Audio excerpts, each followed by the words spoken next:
بسم اللہ الرحمن الرحیم۔ السلام علیکم ناظرین، میں ہوں قمر زیدی، پروگرام دیکھ رہے ہیں آپ ڈیبیٹ ایٹ 8۔ ناظرین، پاکستان کی کارکردگی ڈپلومیٹک فرنٹ پہ بڑی زبردست جاری ہے۔ بین الاقوامی جریدے اس کی تعریف کرتے نظر آ رہے ہیں۔ پاکستان اور امریکہ میں تعلقات بڑھتے جا رہے ہیں اور یہ اب تعلقات نئی سمت اختیار کر رہے ہیں۔ F-16 کی اپ گریڈیشن کے لیے امریکہ نے حامی بڑھ لی ہے۔ امریکہ پاکستان کے ساتھ مل کر تیل اور گیس کے ذخائر پر بھی کام کرے گا۔ کیا پاکستان فورن انویسٹمنٹ لینے میں کامیاب ہو جائے گا؟ آج پروگرام میں ڈسکس کریں گے۔ دوسری امپورٹنٹ سٹوری، کیا 28ویں ترمیم میں 18ویں ترمیم کو تبدیل کیا جائے گا؟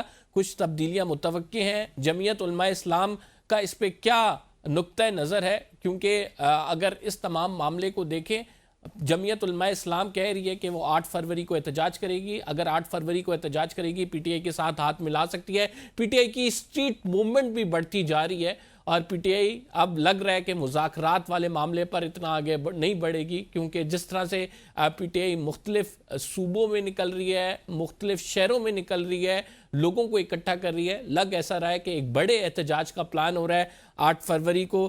کیا کچھ ہونے جا رہا ہے، اس پر بھی ڈسکس کریں گے۔ ہمیں جوائن کیا ہے جمعیت علماء اسلام مولانا فضل الرحمان گروپ کے حافظ حمداللہ صاحب نے، سینئر رہنما۔ بہت شکریہ حافظ صاحب ہمیں پروگرام میں جوائن کرنے کے لیے۔ سٹارٹنگ فرام مذاکرات، جو مذاکرات کی بازگشت چل رہی ہے، آپ کو لگتا ہے کہ مذاکرات ہوں گے اور پھر یہ کامیاب بھی ہوں گے، یا یہ وہی چوہے بلی کا کھیل ہے جو کہ ایک عرصے دراز سے جاری ہے؟ بسم اللہ الرحمن الرحیم، بہت شکریہ۔ اصولی طور پر تو جمعیت علماء اسلام کا موقف، یا جو بھی سیاسی جماعت ہو، جو سیاست پر یقین رکھتی ہو جماعت، جمہوریت پر اس کا یقین ہو، تو مذاکرات اصل مسائل کا حل ہے۔ گفت و شنید کے ذریعے آپ آگے بڑھ سکتے ہیں۔ گفت و شنید کے ذریعے آپ وہ راستے جو بند ہے اس کو آپ کھول سکتے ہیں۔ اگر آپ مذاکرات نہیں کریں گے، ہم ایک دوسرے کے ساتھ بیٹھیں گے نہیں، ایک دوسرے کی شکایات نہیں سنیں گے، پھر ازالہ کیسے کریں گے؟ جب آپ ڈاکٹر کے پاس جائیں گے تو پہلے وہ تشخیص کریں گے، اس کے بعد آگے بڑھیں گے، تو ایک دوسرے کو سنیں گے۔ تو لہٰذا جمعیت علماء اسلام بنیادی طور پر تو مذاکرات کے حق میں ہے، لیکن یہ کہ مذاکرات کی جو ابھی باتیں ہو رہی ہے، 1 مہینے 2 مہینے سے میں سن رہا ہوں، میں تو یہ کہہ رہا ہوں کہ یہ صرف وقت گزرنے کا ایک ٹکنیک ہے۔ مجھے مذاکرات نہیں لگ رہا کہ مذاکرات ہوں گے۔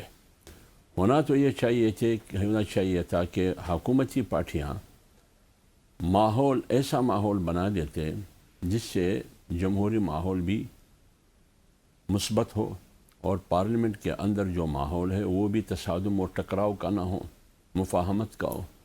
لیکن اصل حکومت جو ہے ان کو یقین بھی ہے، اور پوری قوم کو یقین ہے کہ حکومت ووٹ پر کڑی نہیں ہے۔ جو اسمبلی وجود میں آئی ہے وہ طاقت کے بل پہ آئی ہے، اور سارے فیصلے پارلیمنٹ میں جو ہوتے ہیں یا حکومت میں ہوتے ہیں وہ باہر پہلے فیصلے ہوتے ہیں، اندر سے پھر صرف انگوٹھا لگا دیا جاتا ہے۔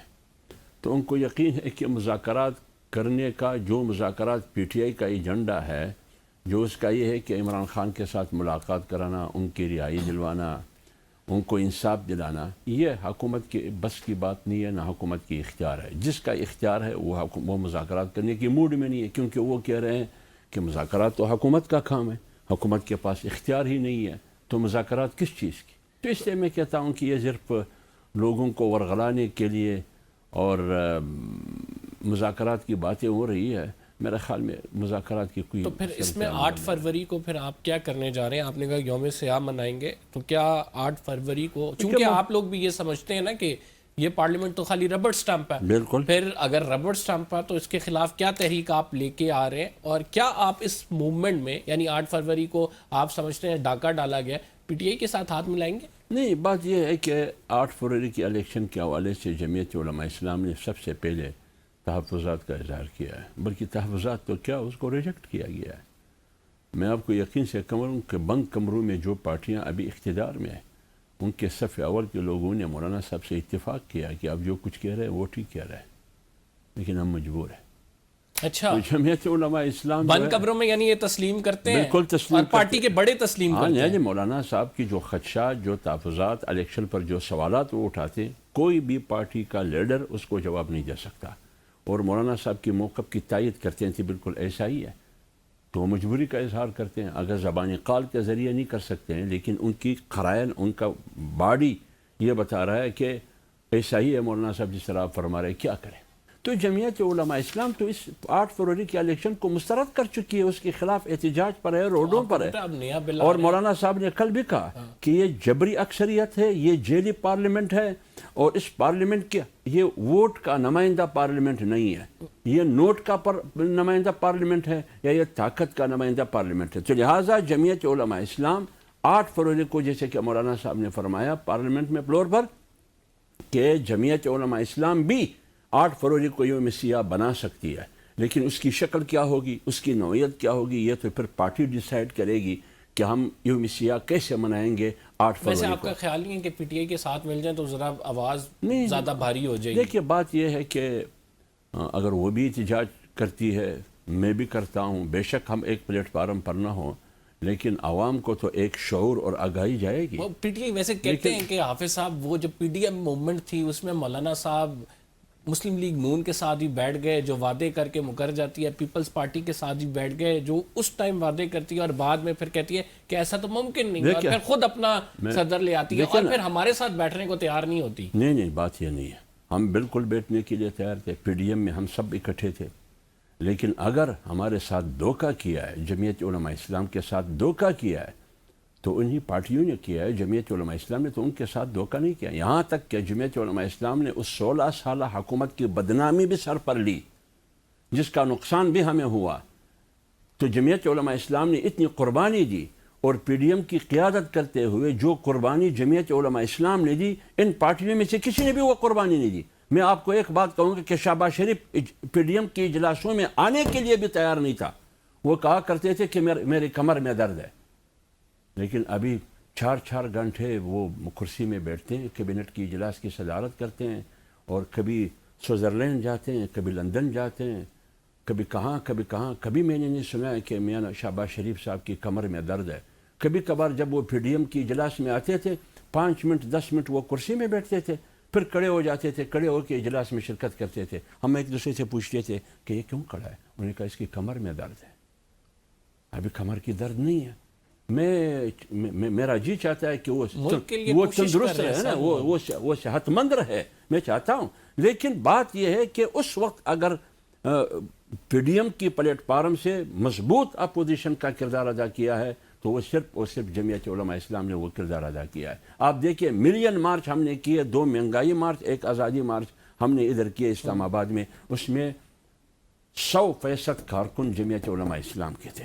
سر جمعیت علماء اسلام نے بڑا اب اگر پی ٹی آئی اگر آپ نے بات کی کہ آپ پی ٹی آئی کے ساتھ کیوں نہیں بیٹھتے ہیں، ہم پی ٹی آئی کے ساتھ بیٹھنے کے لیے بالکل ایک دوسرے کے قریب آ گئے، لیکن ہم نے جو اصولی چند باتیں اسد قیصر اور دیگر ساتھیوں کے ہاتھ میں تھما دیے کہ یہ باتیں جا کے اپنی قیادت سے جیل میں پوچھئے کہ کیا ان باتوں پر ہم ایک دوسرے کے ساتھ کیا کرتے ہیں، آگے جائیں گے. یعنی اس کے بعد آج تک انہوں نے جواب نہیں دیا. کیا باتیں ہیں؟ نہیں وہ چھوڑیے وہ باتیں. فار ایگزامپل مطلب اختلاف، اگر صرف اختلاف کی بات کر لیتے ہیں، آپ کو اور پی ٹی آئی کا ابھی ایز آف ناؤ کیا اختلاف ہے؟ دیکھیں اختلاف یہ ہے کہ جب ہم اور آپ بیٹھ گئے آپس، ہم اتنے قریب آ گئے کہ ابھی اتحاد ہونے والا تھا، ہم ایک پلیٹ فارم پر اکٹھے ہونے تھے. کچھ ٹی آر تو ہوتا ہے، ٹرم آف ریفرنس.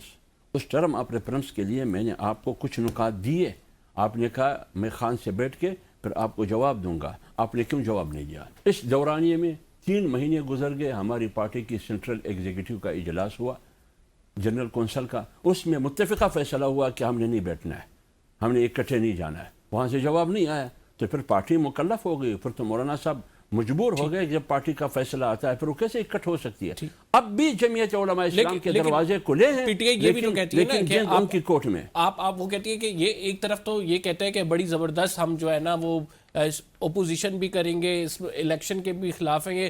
دوسری طرف 26ویں آئینی ترمیم آتی ہے، ووٹ دیتی ہے 28ویں آئینی ترمیم میں. آپ بیٹھے ہیں ابھی اس شو میں، کیا 28ویں آئینی ترمیم میں آپ ووٹ دیں گے؟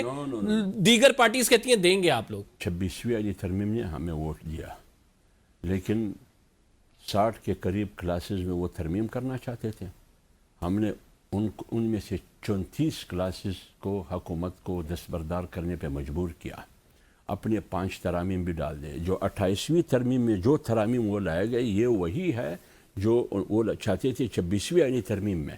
کچھ انہوں نے قانون سازی کی، وہ اس سلسلے میں کی جو وہ چاہتے تھے کہ 26ویں علی ترمیم کے ذریعے ترمیم کی صورت میں لے کے آئے۔ 28ویں آئینی ترمیم، وہ کہتے ہیں کہ جب صوبوں کی بات ہوگی، 18ویں ترمیم کو کم کرنے کی بات ہوگی، پھر سارے یکجا دوبارہ ہو جائیں گے۔ میرے عرض سنیں 28ویں ترمیم کب آئے گی، اس کی نوعیت کیا ہوگی، اس کی شکل کیا ہوگی، یہ بھی ہم سن رہے ہیں کہ 28ویں ترمیم میں 18ویں ترمیم کو رول بیک کیا جائے گا اور صوبوں کے تعداد میں اضافہ کیا جائے گا وغیرہ وغیرہ، اس قسم کی چیزیں ہیں۔ اسی طرح یہ بھی بات ہو رہی ہے کہ 18 سال سے لے کر 25 سال کے نوجوانوں کا ووٹ کاسٹ ہوگا، 18 سال سے 25 تک نہیں ہوگا، 25 سال تک۔ تو یہ تمام چیزیں اس میں شامل ہے۔ NFC ایوارڈ میں وہ گڑبڑ کریں گے۔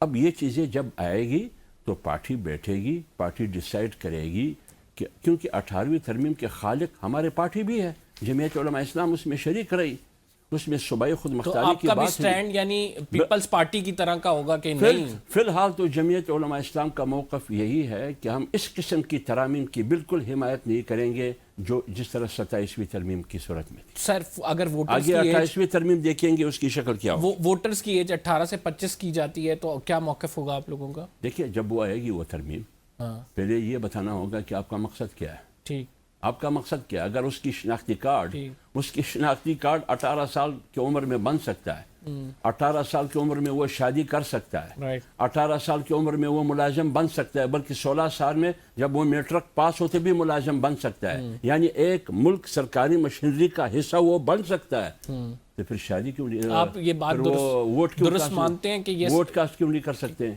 لیکن بات بتانے کی یہ ہے کہ آپ 18 سے 25 تک کیوں جائیں گے؟ آپ کا مقصد کیا ہے؟ ٹھیک، مقصد آپ کو بھی معلوم ہے، مجھے بھی معلوم ہے، لیکن وہ مقصد آپ پھر بھی حاصل نہیں کر سکیں گے۔ جس مقصد کے لیے آپ ووٹر کا عمر 25 سال تک کریں گے، جس مقصد کا حصول آپ چاہتے ہیں، وہ مقصد پھر بھی حاصل نہیں ہوگا۔ یعنی کیونکہ مطلب آپ یہ ہے، آپ کسی کو مائنس کریں گے نا، آپ کسی کو مائنس کریں گے تو آپ ایک بندے کو مائنس کرنے کے لیے تم نے عدالت کو بھی مائنس کیا، تم نے پارلیمنٹ کو بھی مائنس کیا، تم نے آئین کو بھی مائنس کیا، تم نے جمہوریت کو بھی مائنس کیا، تم نے رول آف لا کو بھی مائنس کیا، تمام اداروں کو آپ نے مفلوج کر دیا ایک شخص کی وجہ سے۔ آپ پاکستان کو مائنس کر رہے ہیں، آپ نوجوانوں کو مائنس کر رہے ہیں، ان کی ووٹ کو مائنس کر رہے ہیں۔ یہ بہت خطرناک منصوبہ ہے، یہ ملک توڑنے کا منصوبہ ہے۔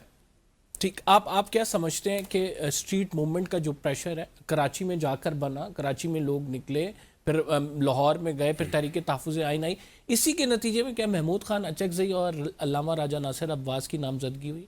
نہیں، بات یہ ہے یہ نامزدگی تو پی ٹی آئی کی قیادت نے کی ہے۔ نہیں مطلب یعنی اس کے بعد باقاعدہ عہدے مل گئے نا؟ میں تمہیں یہی کہہ رہا ہوں، نامزدگی پی ٹی آئی کی قیادت نے کی ہے۔ اب وہ آفیشیلی طور پر اپوزیشن لیڈر ہو گئے، ایک سینٹ میں، ایک قومی اسمبلی میں۔ اس کے بعد اس کی حکمت عملی کیا ہوگی؟ کیونکہ ان کی اسٹریٹ موومنٹ اگر چلے گی تو پنجاب میں پی ٹی آئی کے تھرو، خیبر پختونخوا میں پی ٹی آئی کے تھرو، سندھ میں پی ٹی آئی کے تھرو، البتہ بلوچستان میں پختونخوا ملی عوامی پارٹی ایک ان کی سپورٹر ہے، ان کی اکثریت ہے، لیکن یہ ابھی دیکھیں گے کہ پی ٹی آئی کی احتجاج کی، ان کی اسٹریٹ موومنٹ کی نوعیت اور شکل کیا ہوگی۔ ٹھیک، محمود اچکزئی صاحب اگر آپ کو بلائیں، کیونکہ وہ تحریک تحفظ آئین ایک الگ پلیٹ فارم ہے، آپ پھر کیونکہ محمود اچکزئی سے آپ لوگوں کے ساتھ ماضی میں روابط رہے ہیں، کیا آپ سنیں گے ان کی بات؟ دیکھیے میری بات یہ ہے، ماضی میں تو ہم اور پیپلز پارٹی بھی ایک رہے ہیں، پی ڈی ایم میں ہم اور مسلم لیگ بھی ایک رہے ہیں، لیکن ہاں وہ بار بار آئے، ہمیں بلایا، لیکن ہم نہیں گئے، حکومت میں شامل نہیں ہوئے۔ جب نوبت آئے گی اپوزیشن لیڈر مولانا صاحب کے پاس ملیں گے، اس کے ساتھ رابطہ ہوگا، کس سلسلے میں مولانا صاحب کو مدعو کریں گے، یہ تو جب ایجنڈا سامنے آئے گی پھر پارٹی فیصلہ کرے گی، میں تو فیصلہ نہیں کر سکتا۔ مولانا فضل الرحمان صاحب نے اسمبلی میں جو بیان دیا کہ 18 سال سے کم عمر بچوں کی شادیاں جو ہیں وہ ہونی چاہیے، اب لا ایک پاس ہو رہا ہے کہ نہیں ہونی چاہیے، اور میں سمجھ گیا۔ اب پارلیمنٹ نے ایک لا پاس کیا ہے کہ انہوں نے شادی اور نکاح کا حد رکھا ہے 18 سال، ٹھیک ہے نا؟ یہ قرآن کی بھی خلاف ہے اور سنت کی بھی خلاف ہے۔ ٹھیک ہے، ایک لا بنایا موجودہ پارلیمنٹ نے، جس کو میں جیلی پارلیمنٹ بھی کہتا ہوں اور جبری پارلیمنٹ بھی کہتا ہوں، اور یہ پارلیمنٹ ایکشن کے نتیجے میں وجود میں آیا ہے، الیکشن کے نتیجے میں نہیں، یہ ووٹ کے نتیجے میں نہیں، یہ نوٹ اور طاقت کے نتیجے میں وجود میں آیا ہے۔ اب آپ مجھے بتائیں، آپ کا ملک اسلامی پارلیمنٹ کے ماتھے پر لا الہ الا اللہ، ایک پارلیمنٹ میں 99 نام اللہ کی، دوسرے پارلیمنٹ میں ماتھے پر آیت الکرسی، آئین جو بنایا ہے اسی پارلیمنٹ میں اس نے کہا ہے کہ قرآن سپریم لا ہوگا، قرآن و سنت کے خلاف کوئی قانون سازی نہیں ہوگی۔ تو جب آپ اس اور قائد اعظم کی فرمودات کو بھی سامنے رکھ کے، علامہ اقبال کے فرمودات کو بھی سامنے رکھ کے، قرآن اور سنت کو بھی سامنے رکھ کے، 73 کے آئین کو بھی سامنے رکھ کے، آپ تمام جتنے بھی ہے سب سے بغاوت کر رہے ہیں۔ آپ میں یہ طاقت کہاں سے آ گئی؟ ایک منٹ، جب آپ سب سے بغاوت کر رہے ہیں، آئین کے ان آرٹیکل سے آپ بغاوت کر رہے ہیں، ان دفعات سے آپ بغاوت کر رہے ہیں کہ انہوں نے کہا ہے کہ قرآن اور سنت کے خلاف آپ کوئی قانون سازی کر ہی نہیں کر سکیں گے، تو پھر آپ پر تو آرٹیکل 6 لاگو ہونا چاہیے۔ نہیں تو حافظ صاحب لہٰذا آپ کو پتہ ہے میرے سامنے نہیں حافظ صاحب ملک میں بینکنگ سسٹم انٹرسٹ پہ چلتا ہے، اس پہ آپ کو پتہ ہے کہ اس پہ کیا ہے، اس پہ کچھ بھی نہیں ہوا، بہت سارے ایسے قوانین ہیں۔ میری عرض تو سنیے یار، ایک طرف آپ کا بنایا ہوا قانون ہے، وزیر اعظم کا بنایا ہوا قانون ہے، رانا ثناء اللہ کا بنایا ہوا قانون ہے، حسن اقبال کا بنایا ہوا قانون ہے، خواجہ اشرف کا بنایا ہوا قانون ہے، ایک قانون اللہ اور اس کے رسول کا قانون ہے۔ تو کیا میں خواجہ اشرف، حسن اقبال، شہباز شریف، رانا ثناء اللہ کا قانون مانوں یا رب اور خدا کا قانون مانوں یا رسول اللہ کا قانون مانوں؟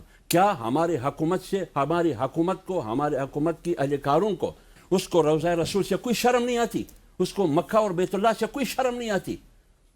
دیکھیے یہ نہیں ہو سکتا۔ اگر آپ قرآن و سنت کے خلاف قانون سازی کریں گے، اور یہ قرآن و سنت کے خلاف قانون سازی 73 کے آئین کی خلاف ورزی ہے، تو جب آئین کی بھی خلاف ورزی کرتے ہیں، قانون سازی کی آڑ میں قرآن و سنت کی بھی خلاف ورزی کرتے ہیں، تو آپ خوش فہمی یہ ہے کہ حافظ حمداللہ یا مولانا فضل الرحمان یا جمعیت علماء اسلام یا 25 کروڑ عوام آپ کے ساتھ دیں گے؟ بالکل نہیں دیں گے۔ حافظ صاحب ہمارے ساتھ ناظرین موجود تھے، اپنی رائے کا اظہار کر رہے تھے۔ بہت صاحب ناظرین پروگرام میں ایک چھوٹا سا بریک لیں گے، we will be right back after this short break, آپ کہیں مت جائیے۔